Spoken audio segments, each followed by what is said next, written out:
Peuple de Dieu, shalom. C'est au nom de Jésus-Christ, notre Sauveur, que nous vous saluons ce dimanche. Nous sommes grandement heureux d'être là et de partager la parole de Dieu avec vous. Nous allons prier Dieu avant de commencer notre enseignement. Éternel Dieu d'amour et de sagesse, nous te disons merci pour ces moments de partage. Nous sommes réunis pour écouter ta voix. Que le glorieux Saint-Esprit se serve de ta parole pour nous montrer exactement ce qui est agréable à toi. C'est au nom de ton Fils Jésus-Christ que nous avons prié et nous sommes exaucés. Amen. Gloire au Seigneur pour ce dimanche. Nous vous saluons chez vous et bon dimanche chez vous. Aujourd'hui, avant de démarrer avec notre nouveau enseignement, nous allons récapituler un petit peu de ce qu'on avait dit la fois dernière, le dimanche passé, afin de nous faire comprendre tous ce que nous voulons développer aujourd'hui ou ce que nous voulons partager aujourd'hui avec vous. Le dimanche passé, on avait parlé de comment savoir réjouir le cœur de Dieu, notre Créateur. En tant que chrétien, en tant que racheté, en tant que celui qui l'avait délivré, en tant que son ambassadeur. Nous avons développé comment savoir réjouir son cœur en gagnant des âmes, en faisant exactement ce qu'il nous a envoyé de les faire. Et ensuite, on avait aussi développé sur ce que Dieu entend de nous en tant que ses créatures. Ce que Dieu entend de nous, c'est notre sanctification qu'on avait parlé. Et cette sanctification, nous l'avons déjà en Jésus-Christ par l'offrande de son corps. Et en plus, nous pouvons aussi avoir la sanctification ou être sanctifiés avec la vérité. Car la parole de Dieu est la vérité. Jean 17, 17. Là, c'était la fois dernière. Aujourd'hui, nous allons développer sur ce qui est agréable à Dieu. En tant que chrétien, nous devons savoir également ce qui est agréable à Dieu. C'est bien d'être tout ce que vous voulez, c'est bien de connaître tout ce que vous voulez, c'est bien de faire tout ce que nous faisons, mais c'est mieux d'être agréable à Dieu. C'est très important.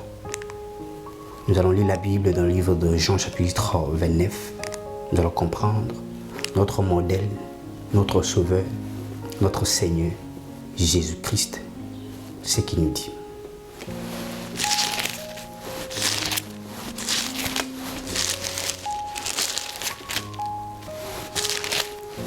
Jean chapitre 8, verset 29. Je vais lire au nom de Jésus-Christ. La Bible dit: c'est lui qui m'a envoyé avec moi, il ne m'a pas laissé seul, parce que moi, je fais toujours ce qui lui est agréable. C'est Jésus qui nous parle ici que c'est lui qui l'avait envoyé sur la terre pour sa mission, accomplir sa mission. Dieu merci, il a accompli sa mission. À un seul jour, à aucun seul instant, Jésus se retrouve seul, sans Dieu. Pourquoi? C'est parce que Jésus faisait toujours ce qui était agréable aux yeux de Dieu. Une astuce, si vous voulez prendre, si vous voulez que Dieu soit toujours avec vous, permanemment, tous les jours, à tout moment, dans tous vos défis, dans tous vos combats, dans toutes vos circonstances et événements, faites ce qui est agréable à Dieu. Dieu ne peut pas rester là où il n'est pas respecté, là où on ne fait pas ce qui est agréable à lui. Et nous tous, nous savons l'histoire et le parcours ainsi que son ministère de Jésus que je parle. Comment Dieu était permanemment avec lui, comment Dieu s'est manifesté à maintes reprises pour opérer de miracles et enseigner les gens et faire des prodigues. Amen. Alors si nous voulons, pas si nous voulons, mais nous avons intérêt à ce que Dieu soit toujours avec nous. Parce que c'est lui qui peut nous protéger contre nos ennemis invisibles et visible. Alors nous avons besoin de lui dans notre vie permanemment.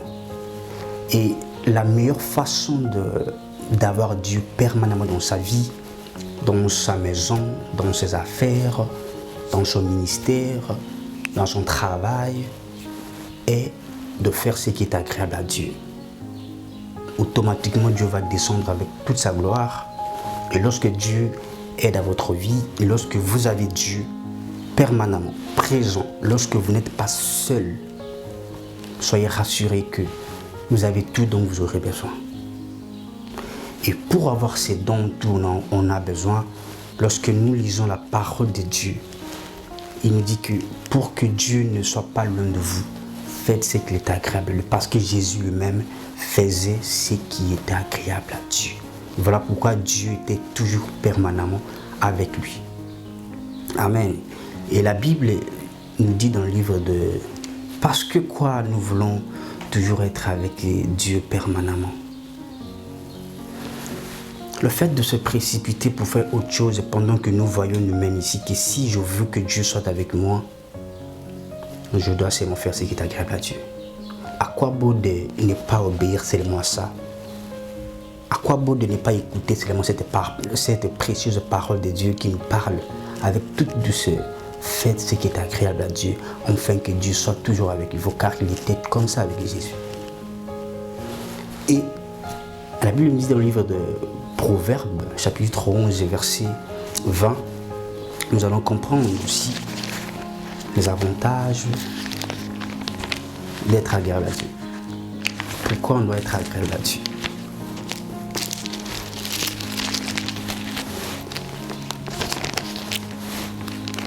Proverbe chapitre 11, verset 20.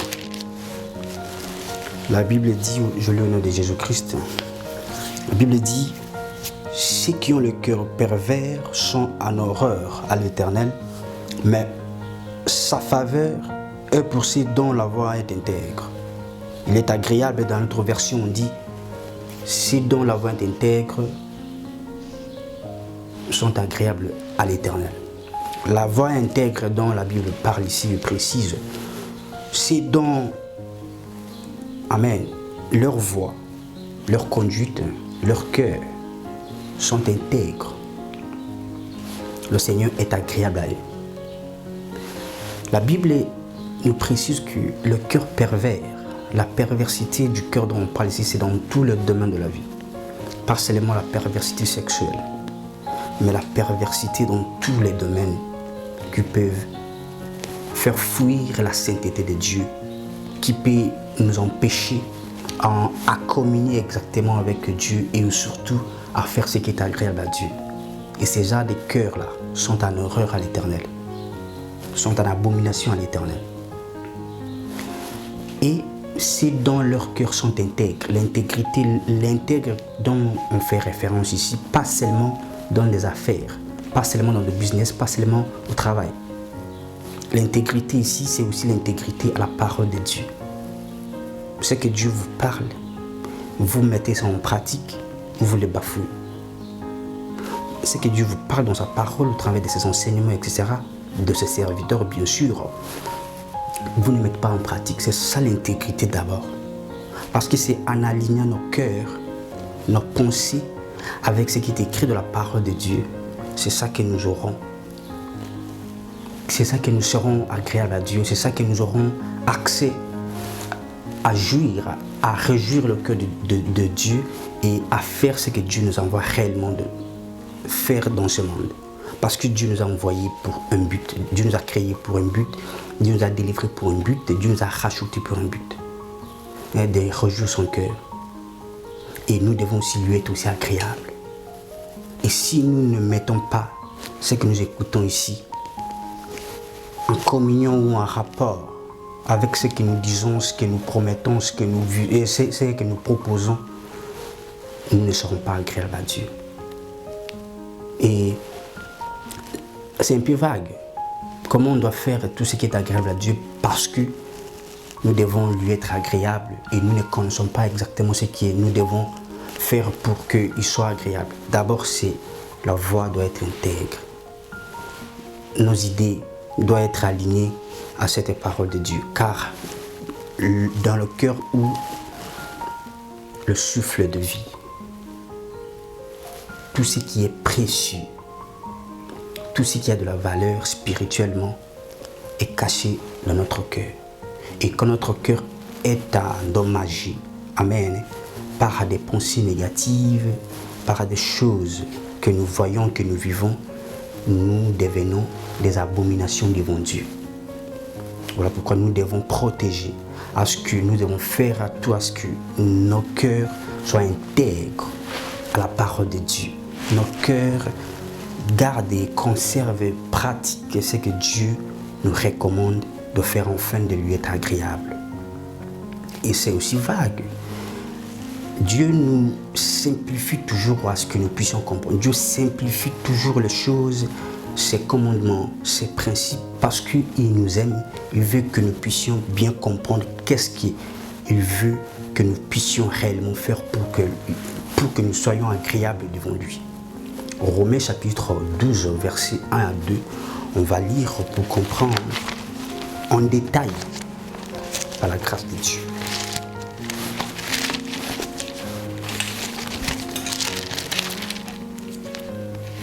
Romains chapitre 12, verset 1 à 2, je lis au nom de Jésus.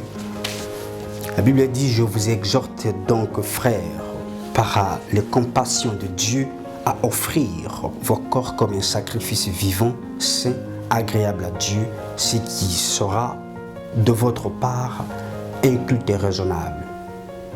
On va d'abord aller étape par étape. Quoi? Ce n'est pas que nous allons encore offrir nos corps comme Jésus-Christ a fait. Non.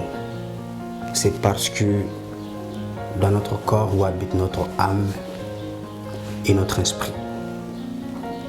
Et notre corps aussi est le temple du Saint-Esprit.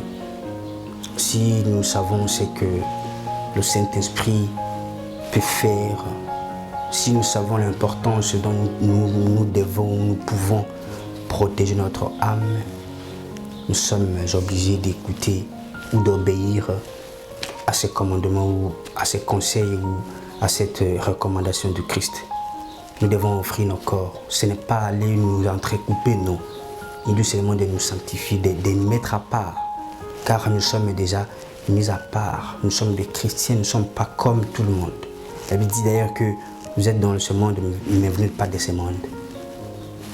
Alors nous devons offrir nos corps.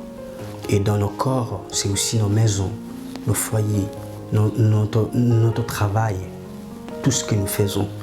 Nous devons faire à ce que nous sachions ce qui est agréable à Dieu. Nous puissions faire tout ce qui est agréable, car lorsque le fait que nous faisons ce qui est agréable à Dieu, c'est à ces moments-là que Dieu sera permanemment avec nous.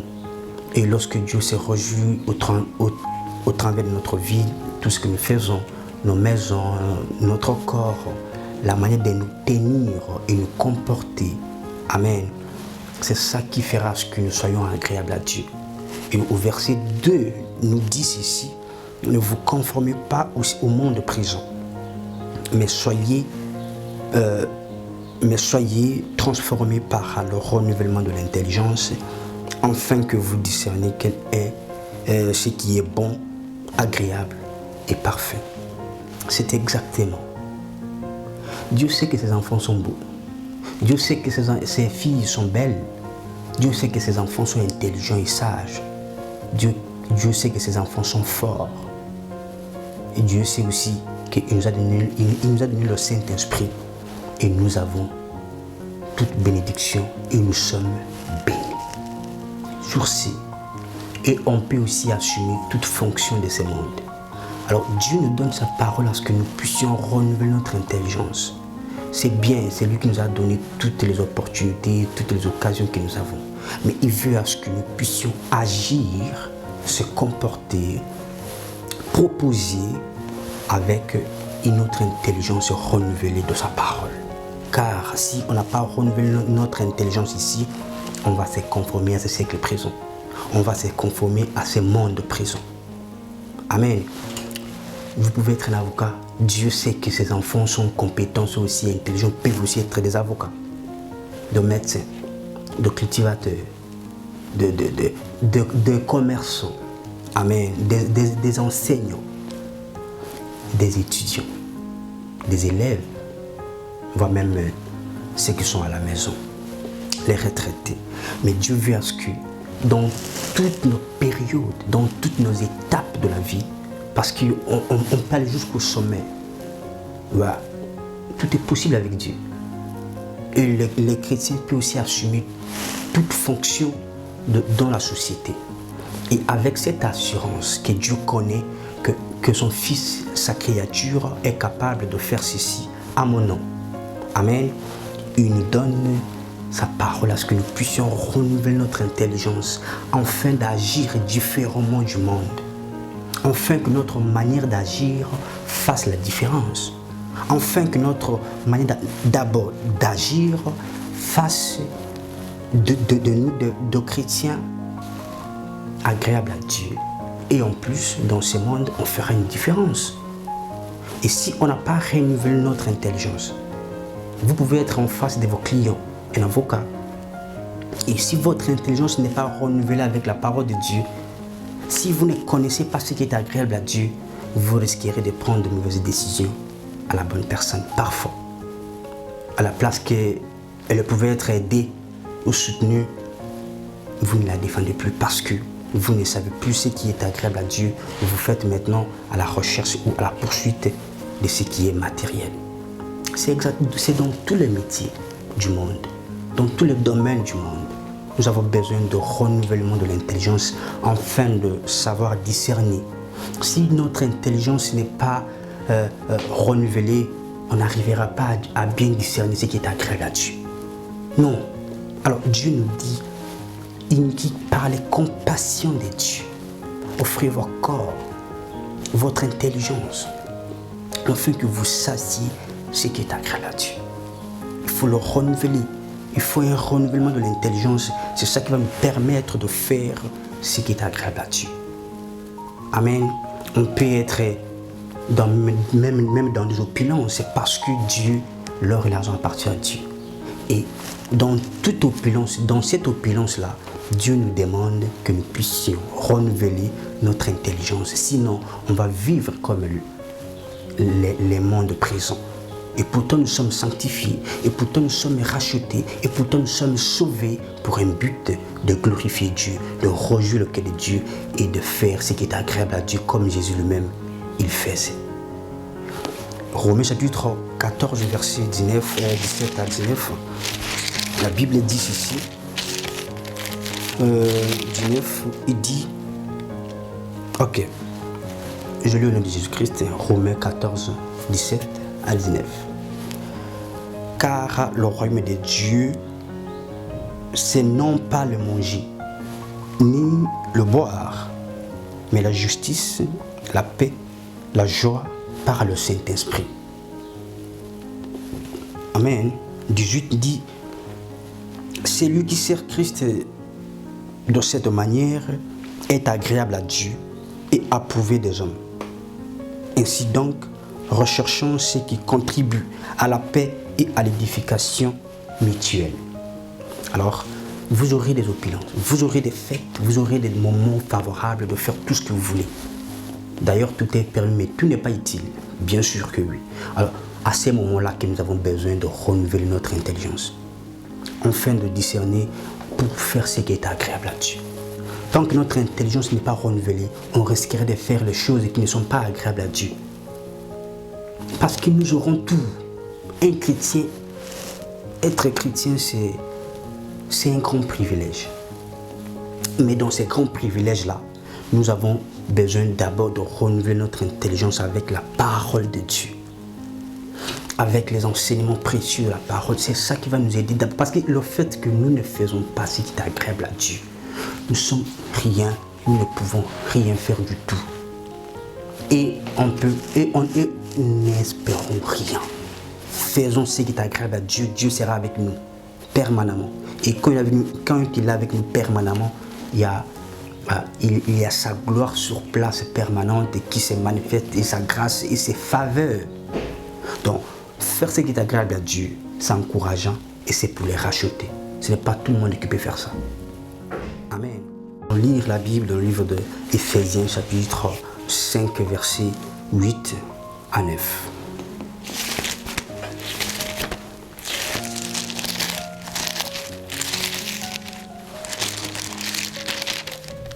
Ok. Je lis au nom de Jésus-Christ. La Bible dit: autrefois, en effet, vous étiez ténèbres, mais maintenant, vous êtes lumière dans le Seigneur. Marchez comme les enfants de la lumière, car le fruit de la lumière consiste en toutes sortes de bonté et de vérité, de justice et de vérité. La parole du Seigneur. La Bible nous dit qu'autrefois nous étions ténèbres, autrefois nous étions dans l'ignorance, autrefois nous ne connaissions pas ce que nous faisions, autrefois nous étions dans l'erreur. Autrefois, nous étions dans la méconnaissance de toutes ces choses. Autrefois, nous ne faisions pas ce qui était agréable à Dieu. Autrefois, on vivait comme on voulait. Mais maintenant, nous sommes les enfants de la lumière et nous avons compris la parole de Dieu. Maintenant, nous avons compris qu'est-ce que nous devons faire pour être agréable à Dieu. La Bible nous dit de ne pas nous conformer comme autrefois. Comportons-nous comme les enfants de la lumière, car le fruit de la lumière consiste en la justice, la paix et la vérité. Soyons des gens, des chrétiens, chrétiennes agréables à Dieu. À ne pas nous conformer comme autrefois. Autrefois, on se comportait comme ça, c'est parce qu'on était dans l'erreur, on était dans l'ignorance, on était dans le ténèbre. Maintenant, après avoir racheté, après avoir été sauvé, compris la vérité de l'Écriture, c'est ça qui va nous sanctifier. Ne nous comportons plus comme les gens du siècle présent. Et il dit quoi? Il dit que comportez-vous comme les enfants de la lumière. Car le fruit de la lumière consiste en toutes sortes de bonté, de justice et de vérité. Que votre vie manifeste la bonté de Dieu, car Dieu est un Dieu de bonté. Que votre vie manifeste la justice de Dieu, car il est un Dieu juste. Que votre vie manifeste la vérité, proclame la vérité et dire à tout moment la proclamation de la vérité. Proclamation de la vérité dans votre bouche. Que cette parole soit toujours dans votre bouche. C'est ça qui va faire à ce que vous ayez l'habitude d'être agréable à Dieu. Parce que le fait que dans votre bouche, vous avez autre chose, vous avez autre message, ça serait un peu difficile d'appliquer ce que vous ne dites pas. Ça serait un peu difficile d'appliquer ce que vous ne parlez pas. Ça serait un peu difficile de réaliser ce que vous ne parlez pas. Et tout a été commencé avec la parole. Notre changement pour plaire à Dieu doit aussi débuter avec cette parole. Après avoir écouté, il faut parler. Et pour parler, c'est pour sauver quelqu'un, c'est pour sauver une âme, c'est pour se fortifier soi-même, parce que nous sommes parfois les premières personnes à écouter ce que nous disons. Lorsque je parle maintenant, je suis la première personne à écouter ce que je dis. Et pour être agréable à Dieu, nous devons être sanctifiés avec cette parole de vérité. C'est ça qui va nous montrer ce que nous devons faire pour plaire à Dieu. Et pour être agréable à Dieu, nous devons avoir la foi. Celui qui a la foi, c'est lui qui plaît à Dieu, c'est lui qui... La Bible dit dans le livre de Romains, chapitre 10 et 17, nous dit, on ne va pas lire. La foi vient de ce qu'on attend et ce qu'on attend de la parole de Christ. Cette foi, c'est cette parole qui va nous donner la foi, qui va nous équiper à être agréable à Dieu. C'est cette parole qui va nous donner la force et la détermination. Et en plus, avec de stratégies, comment nous devons être agréables à Dieu. Et nous prions le Seigneur que cette parole de Dieu que vous venez d'écouter en ce dimanche fasse de vous de chrétiennes et de chrétiens agréables à Dieu. À dimanche prochain. Merci.